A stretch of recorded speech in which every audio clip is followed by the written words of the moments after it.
Cancer होता ही क्यों है? देखो, हमारे शरीर में ना एक खुद से रिपेयर करने का सिस्टम दिया है भगवान ने। उन जगहों के लिए ज़्यादा अच्छे से दिया है जहाँ चोट लगने की ज़्यादा संभावना है। जैसे हम कुछ खाते हैं तो ये जो पूरा रास्ता है ना, इसमें पूरा खाने का रास्ता मान लो, पूरा मल मार्ग जो होता है, तो इस रास्ते में चोट लगने की संभावना ज़्यादा है। क्यों? कुछ खाया, मसालेदार था, कभी खाते हुए जीभ कट जाती है, दांतों के बीच में आ जाती है। ऐसे ही मल जो होता है वो टाइट हो जाता है, कई बार स्टूल बहुत हार्ड होता है, तो ऐसे लोगों को भी आप देखोगे बार बार जो मल मार्ग है वहाँ इंजरी होती रहती है। तो एक सिस्टम है अंदर कि हीलिंग हो जाती है, ब्रेन को सिग्नल जाता है कि भाई यहाँ चोट लगी है और ब्रेन एकदम से हील कर देता है। तो ये जो रास्ता है ना, ये मैक्सिमम 7 दिन में कोई भी इंजरी हो ठीक कर लेता है। अगर नहीं 7 दिन में मुंह का कोई घाव ठीक होता तो हम कहते हैं कि चेक कराओ, तो ये कैंसरस हो सकता है। ठीक है, अच्छा, इस क्षमता को समझाना तो एक और उदाहरण देता हूँ कि जब हम माँ के गर्भ में होते हैं ना, तो हम सिर्फ एक मांस का छोटा सा टुकड़ा कह लो आप, या कह लो कि धागा ही होता है, वो ही धीरे धीरे धीरे बढ़ता है और इतना बड़ा जो शरीर है हमारा वो हो जाता है। तो इतनी ज़्यादा क्षमता है कि वो छोटा सा टुकड़ा इतना बड़ा हो सकता है।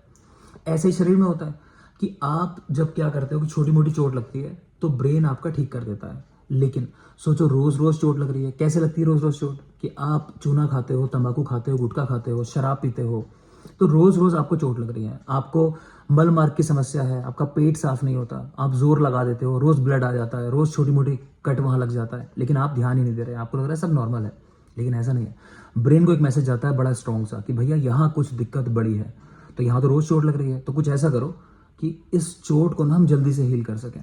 तो ब्रेन बहुत तेजी के साथ वहां पे हीलिंग की प्रोसेस शुरू कर देता है। और वो जो तेजी से हीलिंग होती है उसमें क्या होता है कि मांस का टुकड़ा बना, छोटा सा छोटा छोटा बड़ा बड़ा बड़ा होता चला गया, तो वो टुकड़ा कुछ ऐसी जगह पे है जहां छिप नहीं सकता अंदर मांस के साथ, तो दिखाई दे जाता है। जैसे आप अक्सर यहाँ देख लेते होगे किसी के, है ना, जैसे सर्वाइकल लेवल पे यहाँ दिख जाता है, या फिर कहीं सुपरफिशियल है, स्किन पे है तो दिखाई दे जाता है। वरना कहीं वो डीप अंदर है तो वो ग्रो होता रहेगा। आपको पता कब चलेगा? जब वो बढ़ के अपने आसपास जाने वाली किसी नस को दबाएगा और वो पेन जो है आपके ब्रेन तक लगातार जाने लगेगा। तो अक्सर डायग्नोसिस बड़ी लेट होती है, तो इसीलिए फिर कैंसर ठीक भी नहीं होता।